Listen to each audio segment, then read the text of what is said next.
ಕರಾವಳಿಯ ಮೀನುಗಾರರಿಗೆ ಅಭಯವಿತ್ತ ಉಡುಪಿ ಜಿಲ್ಲೆಯ ಕಾಪು ಉಚ್ಚಿಲ ಶ್ರೀ ಮಹಾಲಕ್ಷ್ಮಿ ದೇವಸ್ಥಾನದಲ್ಲಿ ಇಂದಿನಿಂದ ಏಪ್ರಿಲ್ 15ರವರೆಗೆ ಬ್ರಹ್ಮಕಲಶೋತ್ಸವದ ಸಂಭ್ರಮ ಮನೆ ಮಾಡಿದೆ. ಈ ನಿಟ್ಟಿನಲ್ಲಿ ಇಂದು ಅವಿಭಜಿತ ಜಿಲ್ಲೆಯಿಂದ ಬೃಹತ್ ಹೊರಕಾಣಿಕೆ ಸಮರ್ಪಣಾ ಮೆರವಣಿಗೆ ನಡೆಯಿತು. ಬ್ರಹ್ಮಕಲಶೋತ್ಸವದ ಸಮಿತಿಯ ಅಧ್ಯಕ್ಷ ಹಾಗೂ ಜೀರ್ಣೋದ್ಧಾರ ಸಮಿತಿಯ ಗೌರವ ಅಧ್ಯಕ್ಷರೂ ಆಗಿರುವಂತಹ ನಾಡೋಜ ಡಾಕ್ಟರ್ ಜಿ ಶಂಕರ್ ಅವರು ಮೂಳೂರಿನಲ್ಲಿ ಹೊರಕಾಣಿಕೆ ಸಮರ್ಪಣಾ ಮೆರವಣಿಗೆಗೆ ಚಾಲನೆಯನ್ನ ನೀಡಿದರು. ಮೂಳೂರಿನಿಂದ ಉಚ್ಚಿಲ ದೇವಳದವರೆಗೆ ಹಸಿರು ಹೊರಕಾಣಿಕೆಯ ಭವ್ಯ ಮೆರವಣಿಗೆ ಆಯೋಜನೆ ಮಾಡಲಾಗಿತ್ತು. 10,000ಕ್ಕೂ ಅಧಿಕ ತಾಯಿ ಮಹಾಲಕ್ಷ್ಮಿಯ ಭಕ್ತರು, ಮೊಗವೀರ ಬಾಂಧವರು ಹೊರಕಾಣಿಕೆಯ ಅದ್ದೂರಿ ಮೆರವಣಿಗೆಯಲ್ಲಿ ಪಾಲ್ಗೊಂಡಿದ್ದರು.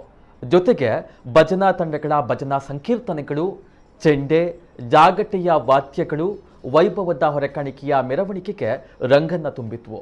ಈ ಸಂದರ್ಭ ದೇವಳದ ಪ್ರಧಾನ ಅರ್ಚಕರು, ಶಾಸಕ ರಘುಪತಿ ಭಟ್, ಮಾಜಿ ಸಚಿವ ಪ್ರಮೋದ್ ಮಧ್ವರಾಜ್, ಮೊಗವೀರ ಮುಖಂಡರುಗಳು ಉಪಸ್ಥಿತರಿದ್ದರು.